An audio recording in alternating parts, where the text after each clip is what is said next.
خدا کا کلام جو ہے وہ ہمیں مختلف طرح سے تعلیم دیتا ہے. ذرا یہ بچوں کو بھی کنٹرول کریں, یہ بچے جو ہیں یہ ذرا سنجیدگی سے بیٹھے تاکہ ہم خدا کے کلام کو بہتر طور سے سن سکیں. خدا کا کلام مختلف طرح سے تعلیم دیتا ہے ہمیں. اپنے اس ملک کے لیے خدا کا کلام جو ہے ہمیں تعلیم دیتا ہے. کلام مقدس میں زبور 37 کے اندر کیا لکھا ہوا ہے؟ خداوند پر توکل کر اور نیکی کر. خداوند پر کیا کر؟ توکل کا کیا مطلب ہوتا ہے؟ بھروسہ کر. خداوند پر کیا کر؟ خداوند پر بھروسہ کر اور نیکی کا. اور پھر لکھا ہے ملک میں آباد رہ. ملک میں کیا رہ؟ آباد. ملک میں آباد رہ اور اس کی وفاداری سے پرورش پا. اور اس کی وفاداری سے پرورش پا, یعنی کہ اپنے ملک کی وفاداری سے پرورش پا. خداوند کا یہ کلام سنا اور پڑھا گیا ہم سب کے لیے باعث برکت ہو. مسیحوں کو, مسیحی جو لوگ ہیں جو خدا کے کلام پر ایمان رکھنے والے ہیں, خدا کے کلام بائبل پر ایمان رکھتے ہیں, ان کو اپنے اپنے ملک اور اپنی اپنی حکومت کی تابعداری کرنے کی تعلیم دی گئی ہے.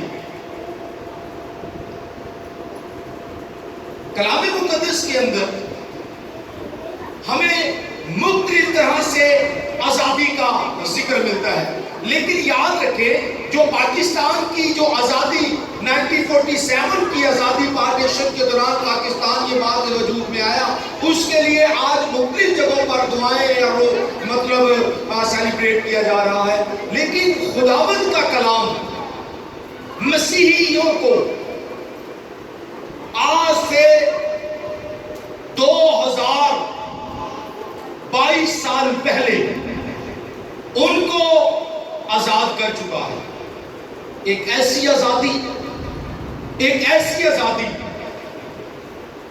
جو میرے عزیزوں کسی انسان کے خون سے نہیں ہوئی, کسی بکرے چھترے کے خون سے نہیں ہوئی, کسی فوج کی مارا ماری لڑائی جھگڑے قتل و غارت سے نہیں ہوئی, بلکہ یہ آزادی میرے اور آپ کے یسوع مسیح نے گلگتہ کی پہاڑی کے اوپر صلیب کے اوپر اپنی جان دے کر جو ہے تمام بنی انسان کو جو ہے وہ آزادی دی ہے. اور یہ آزادی صرف جسمانی آزادی نہیں ہے. پاکستان کے اندر جس آزادی کو آج سیلیبریٹ کیا جا رہا ہے یہ صرف جسمانی آزادی ہے. ایک خطے کی آزادی ہے, ایک خطہ آزاد ہوا, ایک زمین کا ٹکڑا آزاد ہوا جہاں پر ہم آزادی کے ساتھ رہتے ہیں. لیکن بائبل مقدس کے اندر جو آزادی یسوع مسیح نے آج سے 2022 سال پہلے دی ہے یہ جسمانی نہیں بلکہ روحانی آزادی ہے. اور یہ کون سی آزادی ہے میرے عزیزو؟ یہ آزادی باغ عدن کے اندر جب آدم اور حوا کو خدا نے بنایا تو انہیں آزاد بنایا. ان کے اوپر کسی غلامی کسی گناہ کا تسلط نہیں تھا, لیکن ابلیس نے ان کو باغ عدن کے اندر گناہ کی غلامی کے اندر ڈال دیا. اور وہ گناہ کی غلامی کیا تھی کہ انہوں نے خدا کی نافرمانی کر دی. خدا کی نافرمانی یعنی کہ حکم عدولی, یعنی کہ اس کا وہ پھل, وہ درخت کا پھل کھایا جس کا خدا نے منع کیا. اور اس وجہ سے ہر ایک انسان جو کہ سرشت کے اندر گناہ داخل ہوتا گیا اور دنیا گناہ سے بھرتی چلی گئی. اور اس گناہ کو ختم کرنے کے لیے اور بڑی انسان کو روحانی طور پر آزاد کرنے کے لیے خدا نے اپنا اکلوتا بیٹا بخشا تاکہ جو کوئی اس پر ایمان لائے وہ ہلاک نہ ہو بلکہ ہمیشہ کی زندگی پائے. اس لیے عزیزو مسیحوں کے لیے ہر سنڈے آزادی کا دن ہے، اور ہر دن اور ہر سنڈے ہمیں اپنی آزادی کے لیے خداوند کا شکریہ ادا کرنا چاہیے۔ کیوں؟ کیونکہ آج میں اور آپ آزاد ہیں۔ اب میں اور آپ کیا ہیں؟ آزاد ہیں۔ میں نے پچھلے دنوں میں ایک میسیج دیا تھا حزقیہ کی کتاب کے اندر سے، کہ جہاں سے خدا کلام کرتا ہے اپنے بندہ زکریا سے، اور اسے کہتا ہے کہ جب اس کو ایک وادی میں لے جاتا ہے، اور وہ وادی کن سے پر تھی؟ سوکھی ہڈیوں سے پر تھی، اور کلام فرماتا ہے کہ یہ سوکھی ہڈیاں جو ہے جب زکریا دیکھتا ہے تو کہتے ہیں، جب خدا کہتا ہے کہ کیا یہ زندہ ہو سکتی ہیں، تو وہ کہتا ہے خداوند تو ہی جانتا ہے۔ تو خدا نے کیا کہا؟ خدا نے کہا کہ تو نبوت کر، مطلب کلام پیش کر، اور جب تو کلام پیش کرے گا تو اس کلام کے سننے سے ان مردہ ہڈیوں کے اندر جان آ جائے۔ تو ہماری آزادی خدا کے کلام کے وسیلہ سے خدا کے بیٹے یسوع مسیح کی بدولت ہے۔ آج انسان اپنی اپنی زندگی پر غور کر سکتا ہے۔ پاکستان کے اندر جو آزادی کو ہم سیلیبریٹ کرتے ہیں، وائٹ کپڑے پہنتے ہیں، گرین شرٹس یا گرین جو لیتے ہیں، تو یہ سب کچھ جو ہے صرف جسمانی دنیاوی ہے، لیکن سب سے زیادہ انسان کے لیے جو امپورٹنٹ ہے، جو سب سے زیادہ انسان کے لیے اہم ہے، وہ ہے اس کی روحانی آزادی، جس کے لیے ہمیں فکر کرنی چاہیے۔ کیا ہم ایک دوسرے کی فکر کرتے ہیں؟ کیا جو بہن بھائی آج بھی غلامی کی زندگی گزارے، گناہ کی زندگی گزارے، وہ بے شک پاکستانی خطے کے اندر آزادی محسوس کرتے ہیں، لیکن روحانی طور پر ابھی بھی وہ غلامی کے اندر ہیں؟ آپ بھی وہ غلام ہیں، گناہ کی غلامی کے اندر وہ زندگی گزار رہے ہیں، گناہ کے وہ غلام ہیں، اور گناہ انہیں جدھر جاتا ہے ادھر وہ لے کر جا رہے ہیں، اور وہ گناہ کے اندر زندگی گزار رہے ہیں۔ ابلیس شیطان کے منصوبہ جات کے اندر رہ کر وہ زندگی گزار رہے ہیں۔ آج میرے عزیزو، ہمیں ان بہن بھائیوں کے پیچھے جانا ہے، آج ہمیں ان بہن بھائیوں کا ٹارگٹ کرنا ہے، ہمیں ان کے فکر کرنی ہے کہ جو آپ بھی جن کے بارے میں آپ سمجھتے ہیں کہ ابھی تک اس بہن نے، اس بھائی نے توبہ نہیں کی، انہوں نے ابھی تک یسوع مسیح کو اپنا نجات دہندہ قبول نہیں کیا، وہ ابھی بھی غلامی کے اندر ہے، وہ ابھی بھی سوکھی ہڈی ہے۔ شاید وہ آئینہ میں اپنے آپ کو دیکھ کر بڑے خوش ہوتے ہوں گے کہ میں اچھا لگ رہا ہوں، یہ اچھا لگ رہی ہے، لیکن اگر اس کی زندگی میں یسوع نہیں ہے تو یاد رکھیں وہ ابھی بھی غلامی کے اندر ہے، وہ اندھیرے کا شکار ہے، اندھیروں میں کھوئے ہوئے وہ لوگ ہیں۔ بے شک وہ زندہ ہے جسمانی طور پر، روحانی طور پر مرے ہوئے لوگ، اور وہ ان بدبودار ہڈیوں کی مانند ہے جن کا تذکرہ زکریا اپنے کلام میں کرتا ہے۔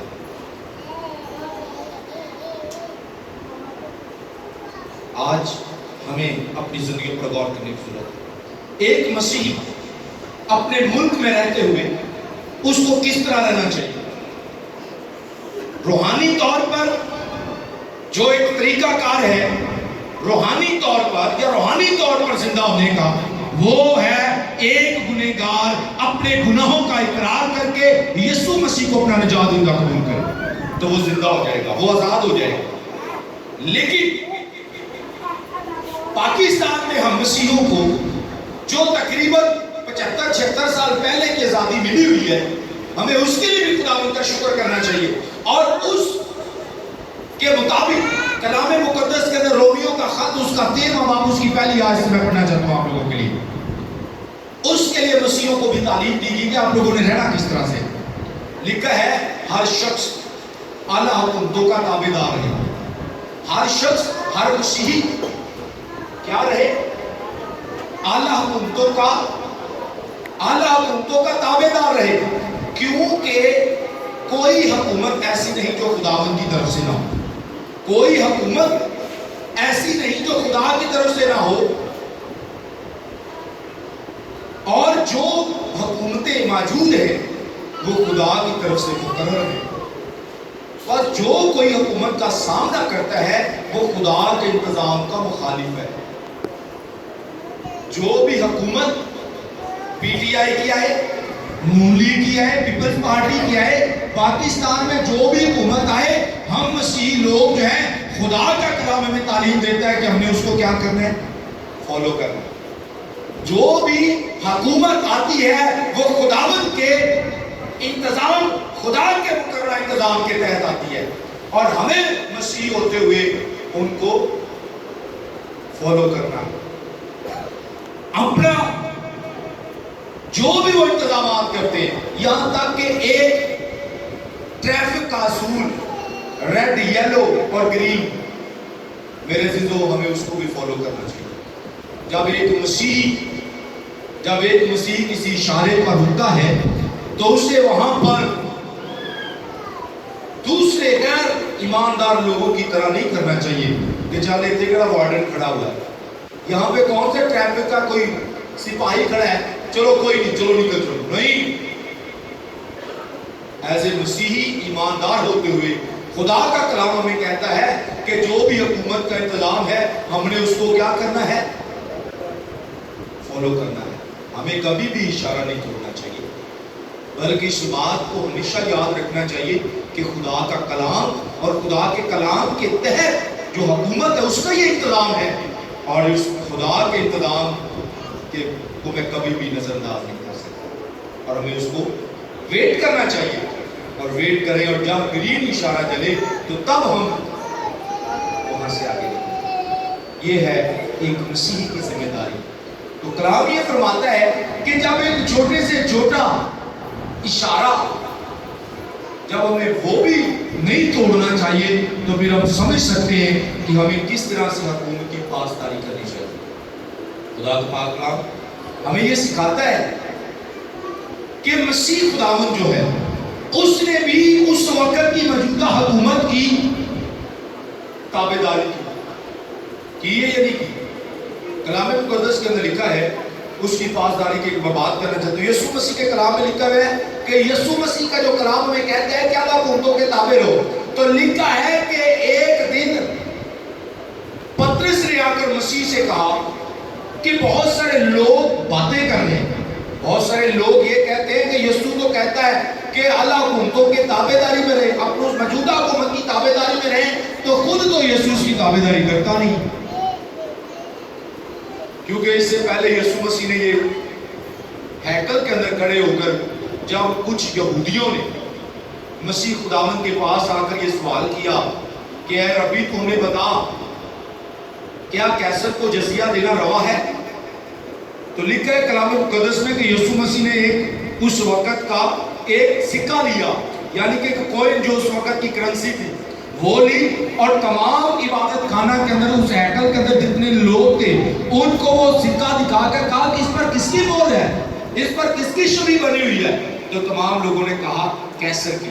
جس طرح پاکستان کے اندر جو آج کا کوئن ہے اس کے اوپر کس کی تصویر ہوتی ہے, نوٹ کے اوپر بھی کس کی تصویر ہے, قائد اعظم کی. تو اس وقت جو ہے روم کی حکومت کے اندر جو اس وقت کا کیسر تھا, کیسر یہ ایک جو ہے کیا کہتے ہیں, یہ بادشاہ کو بیسیکلی کہا جاتا تھا, بادشاہ کو کیسے کہا جاتا تھا, مصر کے اندر بادشاہ کو فرعون کہا جاتا تھا, تو یہ لقب تھے.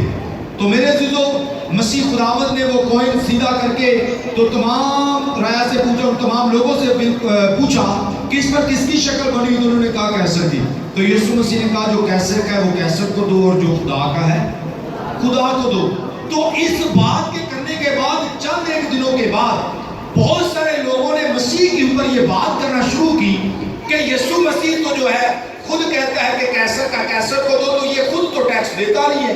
تو پطرس نے آ کر مسیح سے بات کی, تو مسیح یسوع نے کہا کہ یہ بنسی لے, یہ بنسی لے کر جھیل پر چلا جا, اور جھیل پر جا اور اس بنسی کو, یعنی کہ پنجابی جس کو کنڈی کہتے ہیں, مسیح نے کہا اس بنسی کو جھیل پر لے جا, اور جب تو پانی کے اندر اس بنسی کو ڈالے گا اور پھر اس کو کھینچنا, جب تو کھینچے گا تو ایک مچھلی اس بنسی کے ذریعہ سے آئے گی, اور اس بنسی کہ ڈالنے سے جو مچھلی آئے گی جب تو اس کو پکڑ کر اس کا منہ کھولے گا تو اس کے اندر ایک دینار ہوگا اور وہ دینار میرا اور اپنا جا کر ٹیکس ادا کر۔ لکھا ہے کہ پطرس نے مسیح کے کہنے پر ایسا ہی کیا اور جب وہ مچھلی لی اور اس کا منہ کھولا کہ اس کے اندر ایک دینار تھا۔ اور کلام فرماتا ہے کہ پطرس نے آ کر جب مسیح کو فردست بتایا تو مسیح نے کہا اس کو لے اور جا کر ٹیکس ادا کر۔ اس کا مطلب یہ ہے کہ ہم مسیحی ہوتے ہوئے یسوع مسیح کو فالو کرنے والے لوگ ہمیں کبھی بھی موجودہ حکومت کے اگینسٹ نہیں جانا بلکہ اس کی تابعداری میں رہنا۔ یہ مسیح یسوع کا حکم ہے۔ کلام مقدس رومیوں کا خط ہمیں یہ سکھاتا ہے کہ جو بھی حکومت آتی ہے وہ کس کے مقررہ انتظام کے تحت ہوتی ہے؟ خدا کے انتظام کے تحت۔ ہمیں کبھی نہیں کہنا چاہیے کہ ہم نے اس کو فالو نہیں کرنا، ہم نے اس قانون کو نہیں ماننا ہے۔ وہ چاہے جس طرح کا بھی قانون جو ہے نافذ کرے ہمیں اس کو ماننا ہے۔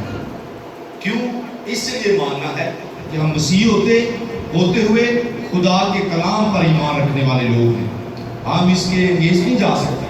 اور لاسٹ اور آخری بات کر کے پھر میں اس کو بند کرتا ہوں۔